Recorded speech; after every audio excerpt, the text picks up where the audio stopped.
Welcome to Working for Women, the Independent Women's Forum podcast, where we are changing the conversation about women and public policy for the better. Hi, this is Patrice Nwuka, Senior Policy Analyst with the Independent Women's Forum. And today we've got a really great discussion topic. I'm welcoming my guest here, Antonia Okafor. She's the founder and CEO of Empowered. And like me, she's a young Black conservative woman in today's society. We've seen what happens when high-profile Black musicians and celebrities like Kanye West are coming forward, making room for independent thought, and the backlash that has ensued. So I wanted to bring Antonia on to talk to us today just about what it means, what this moment in history means, if this is a tipping point, and how we can continue to reach out to the Black community about ideas of freedom and economic opportunity and economic liberty, and how that resonates with this community. So, Antonia, thank you so much for spending a few minutes with us today. Hi, absolutely. Thanks for having me on. I'm excited. Great. Well, let's just dive right in. So a couple of weeks, recently, Kanye West really stirred the pot by tweeting lots of interesting things that apparently are controversial. Things like, people should respect other people and not just follow the general trend or consensus. Things like we have freedom of speech, but not freedom of thought. He said that he liked the thoughts of a conservative Black woman, Candace Owens, and how she was thinking about, the Democratic Party and Blacks in America today. Surprisingly, he's received quite a bit of backlash, and people are calling him crazy, et cetera, et cetera.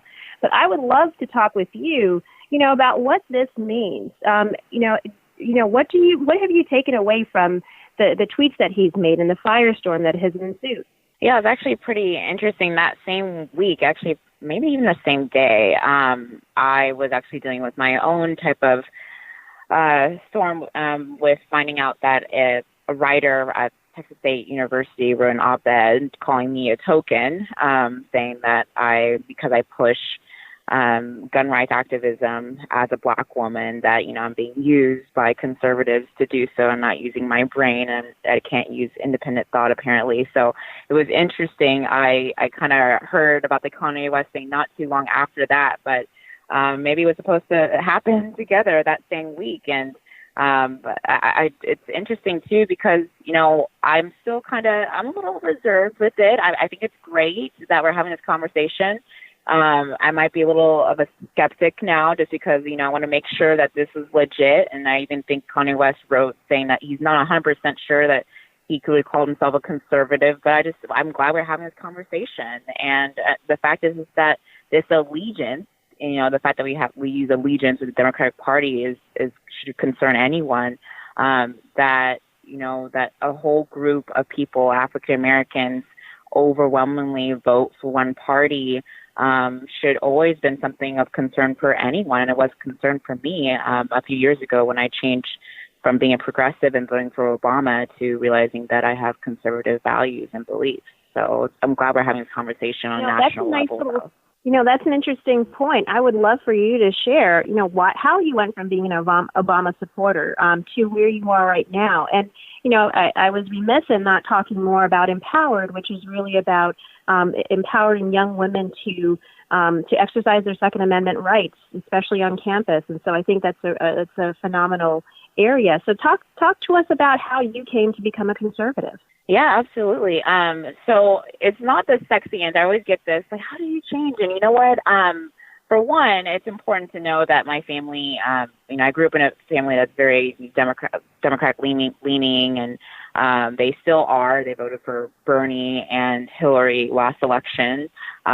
We did not talk for a week after Trump was elected, so that was interesting. But I think one of the unique things about me maybe is that, I've always been someone who wanted to question authority or the status quo. And I've always been the person raising my hand and wondering why. And in 2012, when I decided to vote for Obama one more time, I decided I was not going to vote for him anymore after that because I am about to graduate college and realize that this economy that NPR had told me every day in my car that the economy was doing great, that it really wasn't doing so great. And just looking at the African American community, which I did, I realized that we were not doing well. Unemployment rates were really high for us. Also, we were more on welfare dependency than we were before President Obama. So really was just looking at that alone, of voting for President Obama because I believe as a Black man that he was going to help our community, and realizing the stats did not show that made me start to question a lot about the Democratic Party and who I voted for, and realizing my values in the end, if they actually coincide with what their principles are, and they didn't. But it was because I was, taking a public policy class and really delving into the issues. Most people don't do that. And so I think that's really the big change for me, was able to research and increase my knowledge about what are my values and do they actually reconcile with the party, and they didn't. You make a very interesting point, which is that there are a lot of Black people who have oaths of allegiance to the Democratic Party or to the left. I did a paper recently where I talked about the historical roots of both parties, and really it was the Republican Party that has always fought for the freedom, independence and rights, civil rights of Blacks. It wasn't until maybe around Lyndon B. Johnson where you saw a great migration of the Black community to more of the progressive side of the fence. And so I think there's, people have voted the way they have for generations, and they feel like they owe one party versus another their allegiance. And I really think they don't. What I appreciated about Kanye West's comments is that you don't have to necessarily belong to the Republican Party or the Democratic Party, but you actually should be independent. And really, everyone should be vying for your vote by putting forward the best policy solution. So, Absolutely. When you talked a little bit about, how the Black community is doing.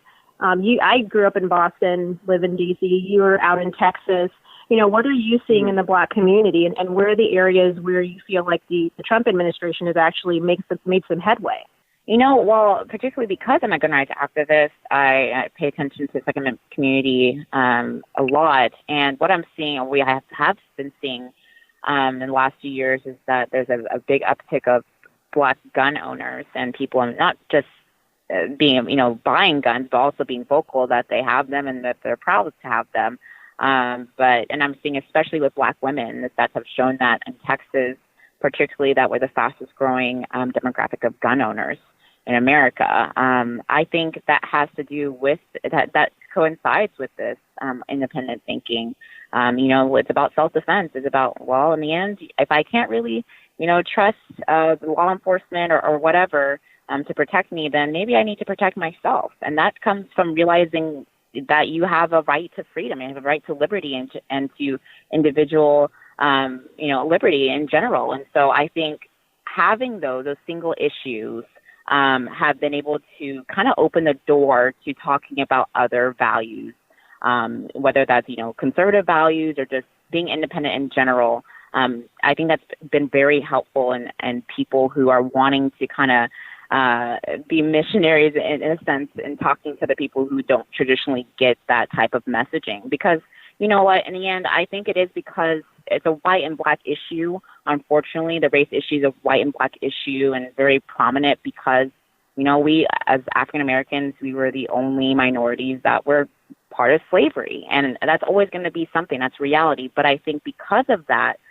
we're seeing, 88% of African Americans voted for the Democratic Party last election versus Latinos who voted 66% for Hillary. Mm-hmm. And I think it's because of that dynamic, that very obvious white-Black difference there, that unfortunately the Democrats have taken the narrative and have done a very good job with messaging that regardless of the values that those people have, don't forget that they're racist.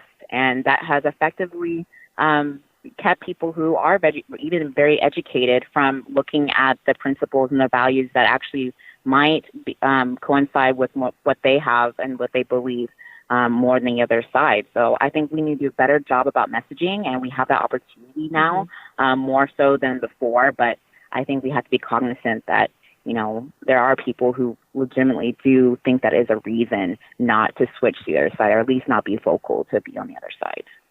You make a really great point, which is something I was going to get to next, which is, just outreach to the Black community. I think there unfortunately, our conservatives sometimes are hesitant to get into identity politics and to feel like, they need to reach out to particular groups.